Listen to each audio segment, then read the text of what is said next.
Okay, one of the things that Paul stressed last month was the importance of when you're sanding the surface, preparing the surface, not to skip sandpaper grades. You know, you go in sequence. Move over this way. This way. Okay. All right. How's that? Okay. It does a couple things for you, as Paul said. It speeds up the process, even though it seems like where you go from 80 to 100, 120, and so forth through the grits, you have more steps, but you use the individual steps less because, in effect, you're scratching the surface with 80, and then you're taking those scratches out with 100 grit, and then so forth, and then 120. That really applies to this type of finish as well. And it really, actually, any kind of finishing, but specifically this high gloss finish that I'm going to talk about tonight. So, first of all, this is pre-catalyzed lacquer is what I used, okay? And regardless of what finish you use, you have to wait for it to fully cure. And if it says wait 3 days or 5 days, you got to wait 3 days or 5 days until you start polishing it, before you start polishing it. The reason is because the finish is soft, and as you go through, you're in effect you're abrading the surface or polishing the surface with sand grit particles. And if it's soft, you'll go right through them, and nothing's worse than to wait 3 days and you should have waited 5 and then have to start all over again because you went through you polished to the finish. Okay. Also, what I'm going to show you tonight. Everything I did, it was by hand. I didn't use any power tools to polish this out because I kind of feel that you're capable of doing this by hand, so we don't have to go out and buy a new tool every time we want to try a new technique. If you can do it this way and kind of learn and see how it works, and then down the road if you want to buy a buffer, because that's essentially what it is a slow speed buffer is what you use to polish this out to the high gloss. So.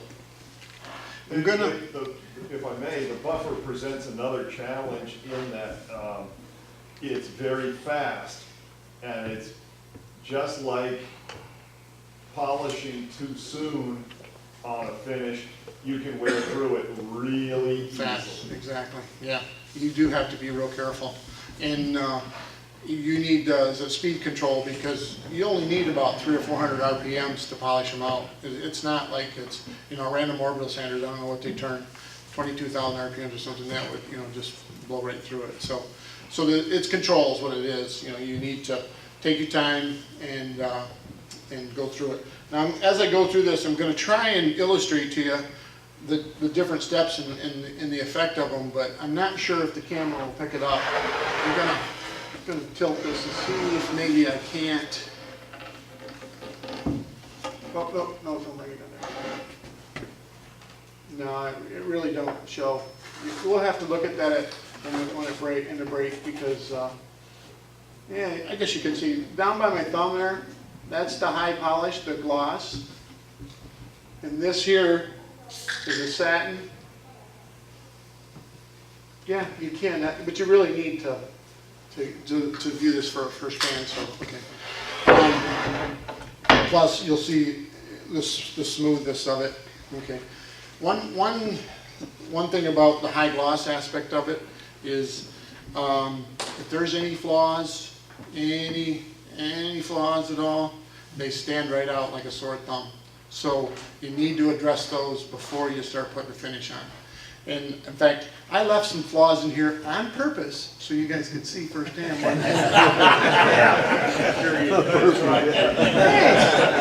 I'm looking out for you. Cover your back. That too. But yeah, and what I did is you can see the 4 sections. This is completely through all the steps, and this was just about half of it, and this was untouched. This one's untouched. This is straight out of the gun. And I'm spraying a high gloss finish. Okay. The first question that comes up in regards to putting a polished finish or polished surface on a finish, which finishes do you need? As I mentioned, this is pre-catalyzed lacquer. Almost all woodworking finishes you can put a gloss on. put a high gloss rubbed out finish on it.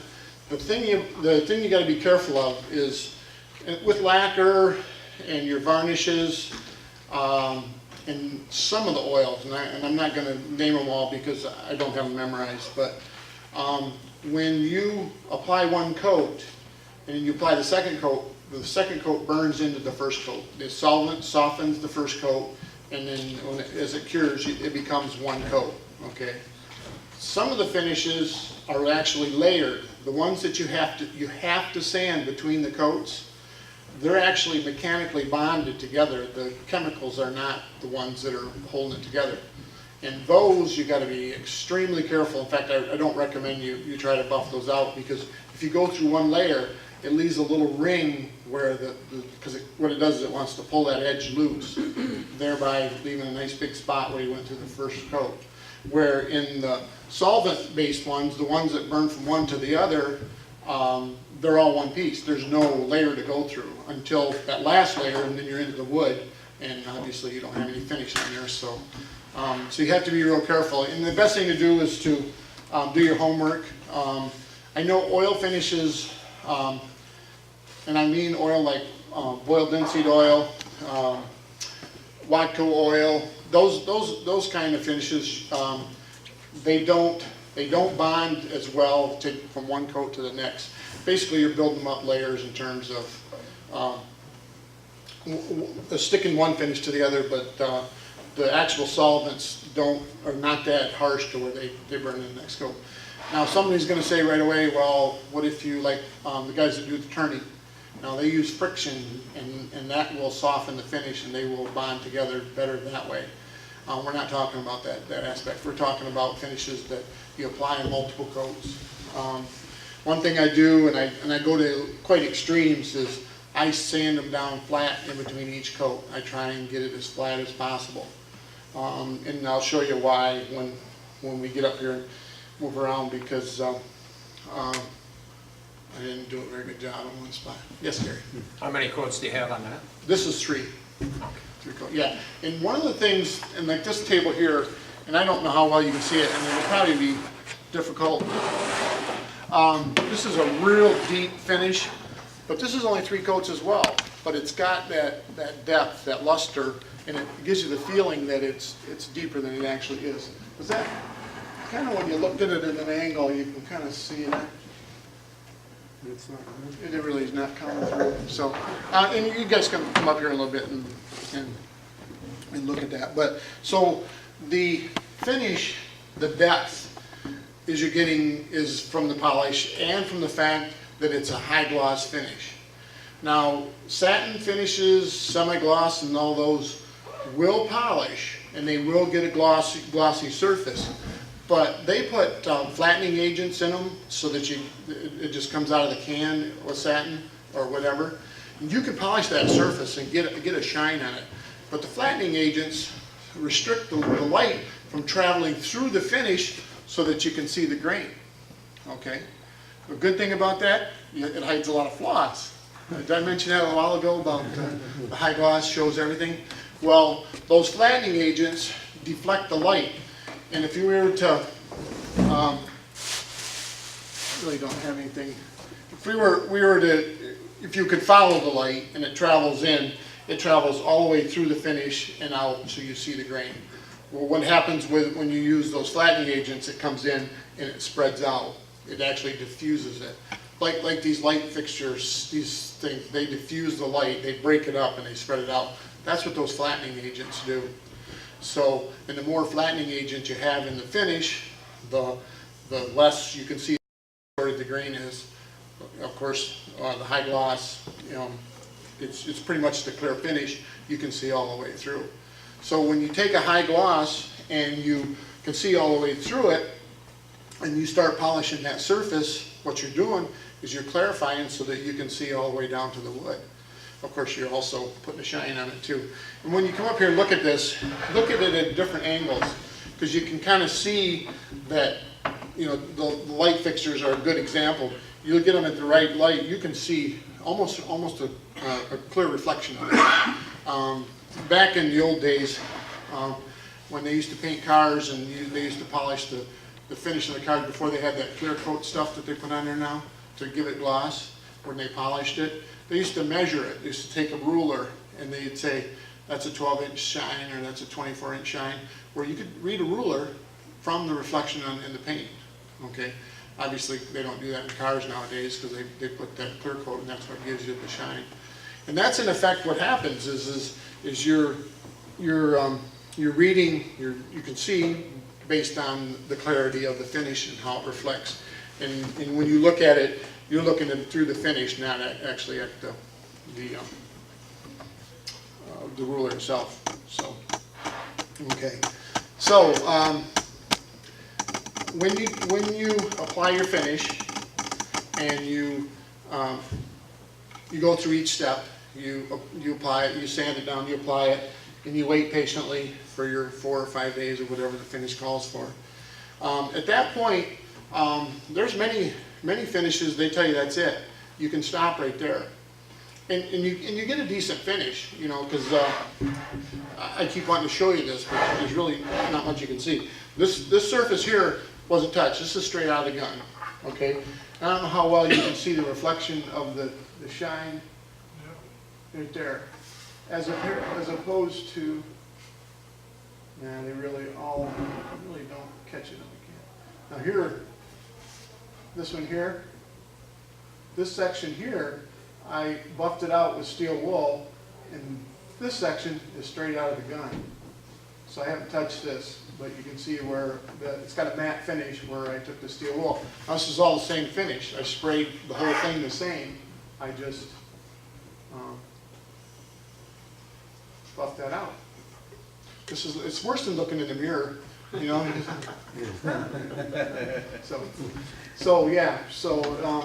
the angle, but you can see clearly how this side of it, there's a divided line where I stopped the steel wool. Some guys, you read that they buff the finish between coats with steel wool, and that works good. It's fast, but you got to be super careful to get all of the old steel wool off the finish, because especially in porous woods, this is Jatoba, porous woods, those little particles of steel wool will stick right in the wood, and you rub your hand across it and you can't feel it. But yet, when you put that next coat on there, you spray that they're all sticking up everywhere. You missed me, you know, kind of thing. But, and you go, and you see hundreds of them, and you go, what? You know, kind of thing. So I don't use steel wool in between the coats. I stick with sandpaper because it's not, it's too hard to get it off after you've sanded and finished and so forth. And the softer finishes too, because remember you're not waiting days to do it. You just a few hours or the next day, so your finish is relatively soft, and those steel wool particles will bury themselves right in the finish. So I ran into that problem with a piece of furniture one time that was a commission. Surface felt great, and my client went to dust it with one of those microfiber claws. Drag it right out of her hand. Oh, no kidding. Yep. Oh, it's left all them little particles in there. Yep. Oh, wow. I read in an article they said to wrap a magnet with wrap it in cloth and drag it over there, and you kind of work them out of the grain. That seems like a lot of trouble to me. I think it's just kind of avoid it. But yes. What about the artificial, like the 3M pads instead of using steel wool? Works for me. He does. He likes it. Yeah. I like I haven't used it. I like it on an oil surface, on something like, you know, a lacquer job or something like that, I don't bother. But on the oil, it's great. Yeah, because they work good for stripping furniture, but I wasn't sure about. Yeah, they do. Yeah, they do. And he uses it all the time. And the only thing is, and I've never used it, so I don't know, but I worry about the chemicals that they use to keep them from loading up. Have you had any trouble with that? No. No residual? No. Okay, all right. It's just, yes, Karen? What grit, excuse me, what grit do you use between coats? Well, I use 120 grit, I didn't bring it, sponge, but they're worn out. So they're probably more like 150, I'm guessing. So, but yeah, I like the sponges because they don't load up, and then when they do load up, you just kind of twist them and everything pops back off and you just keep going. In fact, what I do is that there's a sponge on, or sandpaper on both sides of the sponge, and I keep flipping it over because when you squeeze it, it breaks everything out and unloads it, and you just keep going, so you flip it and you sand it, you flip it and you sand it. Now that's between coats, okay? When, like in this case of this here, because I wanted to polish it, I actually went a little farther and I went all the way to 220 to sand it in between coats, because I wanted it as flat as possible. So I do work it a little more, you know, with the sandpaper to get it, you know, because what that does is, as I started off initially, and as Paul said last month, you know, that makes it the next step easier, you know, and so you work this out, instead of skipping, you get it all flat, and then the next step is it's shorter actually. In fact, I'll illustrate that to you in kind of a time frame sort of thing. So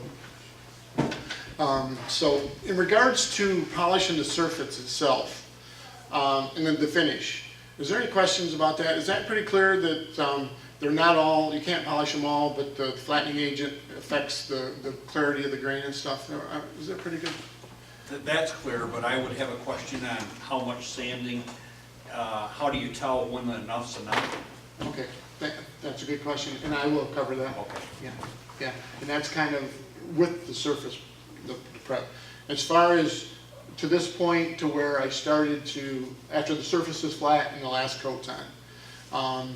One thing that I do with this pre-cat, and if you guys that spray it, I shoot it straight out of the gun. I don't thin it at all. I want it as thick as possible in terms of the mills or the thickness of the finish. I would rather put it on a little heavy and have a little bit of orange peel and have to sand that off than to have the finish too thin, because you end up going through that finish and then well, I swear at it, but you guys can do what you want, but it's like you got to start all over again. And it's not so much that you got to start all over, it's you're done, the time-wise, because you've already spent 4 or 5 days waiting for it to cure, and then you start. And I'm not trying to scare you, but you just got to be careful with, you know, with overdoing it. So, and what happened to me is I see that little spot and it's kind of not as shiny as the rest of them, so I hit it a little harder. Well, it's already too late. You've already gone through and it's not as shiny as the rest of them. So, but fortunately, I'm the only one in the shop, so you guys will just have to take my word for it. So okay. So the process of actually polishing it out, I use these products. Okay.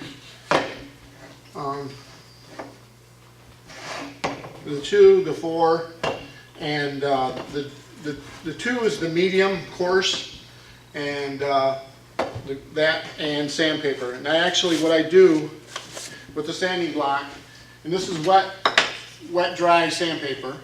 Okay, I start off with 600 after the last coat. Okay, I've applied last coat and I've waited 4 or 5 days, and I start with 600 grit sandpaper. And then I go to 800 and then 1200. I buy this at the automotive store. It's the only place I can find around that sells wet dry sandpaper. And the thing is the stuff lasts a long, long time. You really don't wear it out. I mean, you do because the paper tears, but it doesn't seem like you go through the grit. So, and I'm going to separate these out a little bit. This section here is sanded 600, 800, and 1200. I did skip the 1000, but that was what was in the package, so I don't know that it's. And I just use this paraffin oil. And it comes in a squirt bottle. It comes in a can. I put it in a squirt bottle because you don't use much. And the paraffin oil, you can use it with your sandpaper or you can use water. In fact, you can use water with any of these products, obviously not with the oil, but these 3 here, or the wet sandpaper. You can use water or you can use the oil. I like the oil, and it's probably just because of the practice. I get a feel for it. When it starts to dry out, I get I add a little more oil, because if you're mainly what it is I just lay it on my workbench, and when you, all of a sudden the top starts sliding on me, then I add a little more oil. You make a slurry with the stuff, and I'll show you that in a second. So we go over it with sandpaper, each coat, or each sandpaper, and when I just go over it thoroughly, and I do the touch thing. I run my hands over it until it feels smooth and even throughout the whole thing, and then I go to the next sandpaper. Now, mind you, it's just this little section, and I time myself. It was 5 minutes for each sandpaper step. 5 minutes to 600, 5 minutes for the 800, and 5 minutes for the 1200. And that got it flat. And that's what the idea is, the wood is you're flattening the surface. You could actually start with this and start polishing right off without the sandpaper. You can skip the sandpaper. But what sandpaper does is it flattens the surface. You know, it gets, because you get a little bit of hills and valleys, a little bit of roughness when you spray your finish, because it doesn't always cooperate and lay down flat. So the sandpaper flattens it out. Flattens it out good. Yes, Russ? Keith, with you have your solid block to cover the flat surfaces. How do you deal with the transitions, like the edges, the corners, so that you can assure yourself that you're not likely to go through? Okay. Excellent question. I don't use sandpaper on the edges. It's too easy to sand the edge. And one thing about the edges too, and this is kind of, I'm not sure 100% that I get as much finish on the edge as I do on the face, because when it's flat, you can put as heavy as you want, but you have to be careful, otherwise you end up with runs and it makes more work. So for the edges, what I do is I just make a knob of cloth. I soak it with this, and then I dab the polish on in that polish just with the three finishes, or the pumice and the rotten stone. It's not rotten stone, it's rotten stone. So in effect, I just keep rubbing it. But I clean it off periodically and check it. I do that frequently. And what I do is I just keep a rag in a little thing of water here and wipe it down and check it, wipe it down and check it. It's a little more, you gotta be more a little attentive on the edges, because it is a little easier to go through, because it's difficult to tell how much film you have built up. And corners are the hardest place to get finish built up on, and they're the first to erode. Yep. And basically, that's what you're doing, is a man-made erosion. That's right. It's a controlled erosion, exactly. Yeah. So caution is the word for the edges. Okay. Go ahead. You're actually, with a flat surface, your idea of flattening is actually what you're attempting to achieve, but on those curves, it actually isn't quite as important, is it? And in the sense that you can achieve the gloss and not have it show up as badly as you would on a flat open surface, right? Absolutely. You're 100% right. In fact, this table is finished all the same way, but I just sand out with the edges of the vertical surfaces with just a regular process. I don't do anything special. I spray it on, I sand it out, I spray it on, I sand it out, and then I rub it down with a brown paper bag. That's it. Okay? Because they're not flat. Because you can't get that edge to where you can look down this, like you can, with a flat surface. And like you say, the edge is kind of broken. It's irregular, so you're really not hiding it. It just doesn't show, So, really, that's really what it is. It's got a ding in there. But hope my wife doesn't see that. So yes, you're right. So the edges are not as you're not as concerned with them from the view of it, but the concern is that you don't rub through the finish, so you got to be real careful.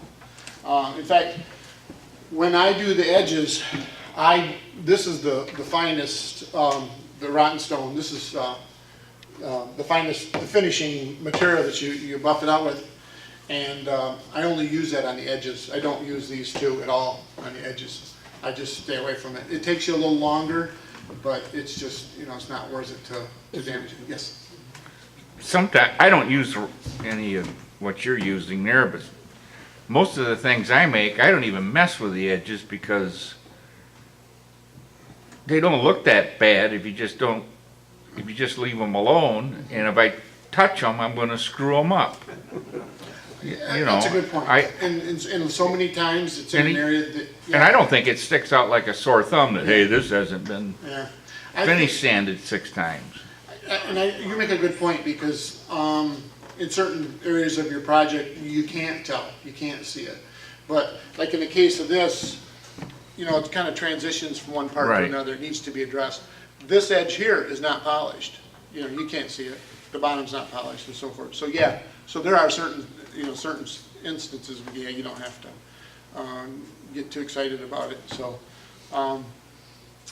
But I suppose there's guys that, maybe they do that, I don't know. But yeah, so especially with molding type shapes, where you've got multiple surfaces coming together, yeah, you just, yeah.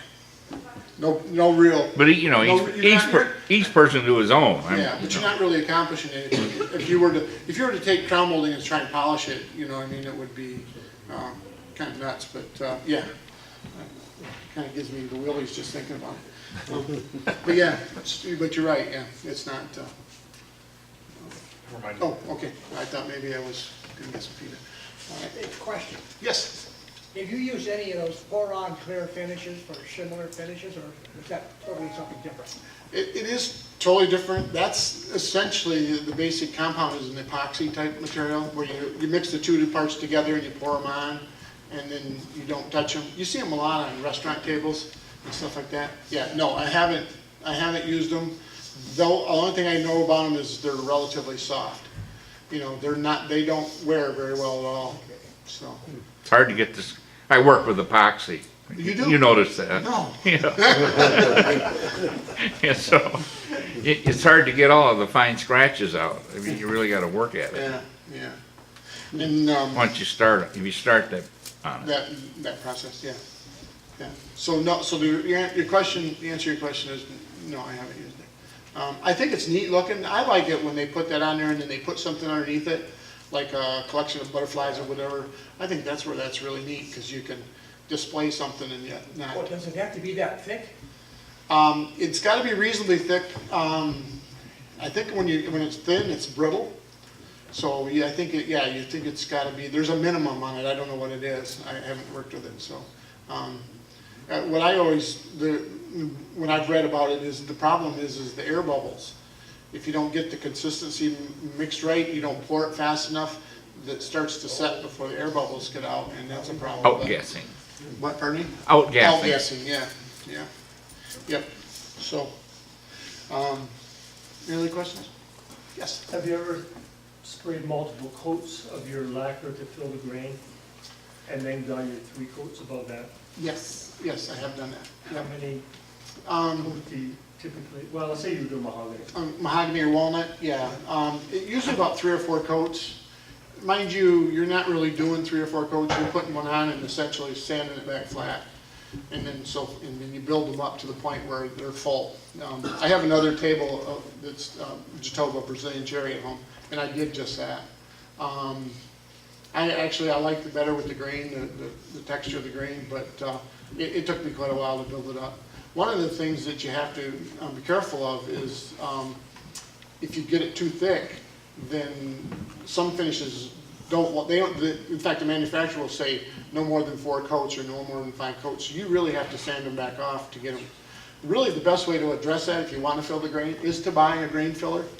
You know, that comes in a paste, and it's real easy to use. It's almost foolproof. I say almost because I screwed it up a couple weeks ago. With color too, you can stain it in different colors. So when you put your finish on, it pops in place with both, it really pops out. Yeah. Everybody does things differently. Yeah, and you can add, you can darken the grain down so where it picks that up. And like walnut, you add a little darkness and then it disappears, so the grain will fill. You can buy it in a quart can, and you essentially put it on, use a squeegee to put it on, or a plastic card or something. Yeah, it's a pain in the ass to get off. You do, you gotta sand a lot. It's pretty hard stuff. Yeah. I put some on here a couple weeks ago, I put them on a tabletop, and it said you can spray it or brush it. And I only had a small piece, so I figured I'll just brush it on.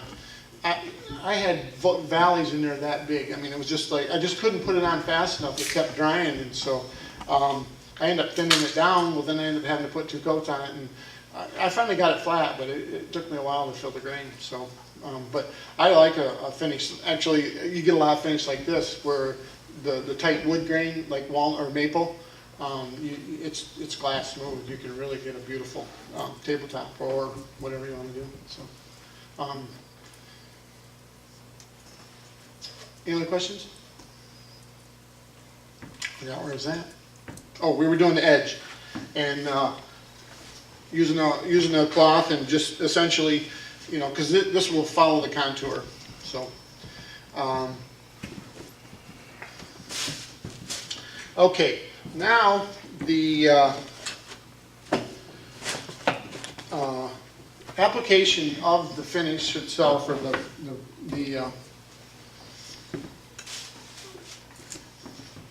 the abrasive, the pumice.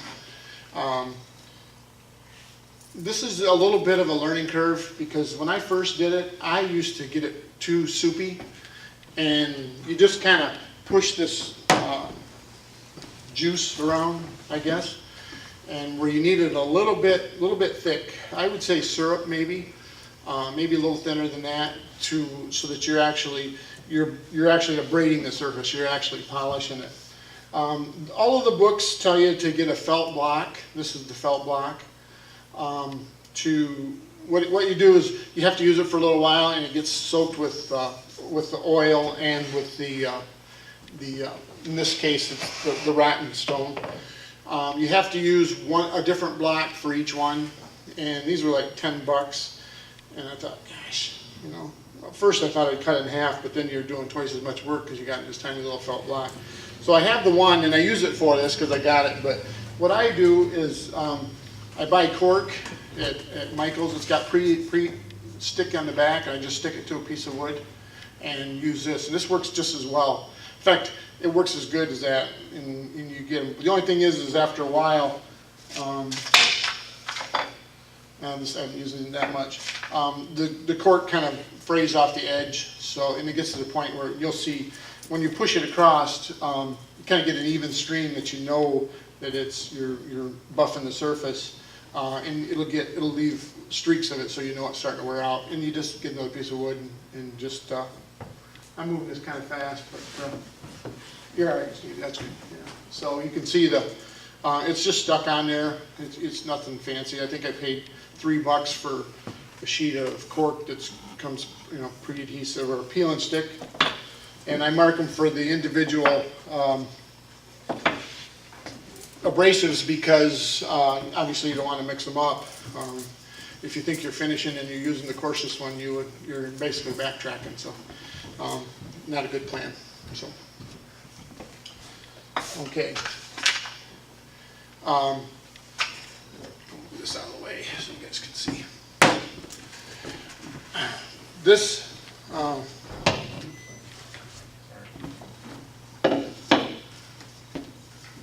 Keith, do you use exclusively paraffin oil as the lubricant? No, you can use water. I'm saying you. Me? Yeah, I use it. I think I paid $10 for this quart, and gosh, I've probably done 15 or 20 tabletops, and it's probably there's much left in it. You don't use much, you know. Actually, you do more when you stop, you clean it off, then you got to re-oil it because you're starting all over again. But you know, obviously you got to check it from time to time.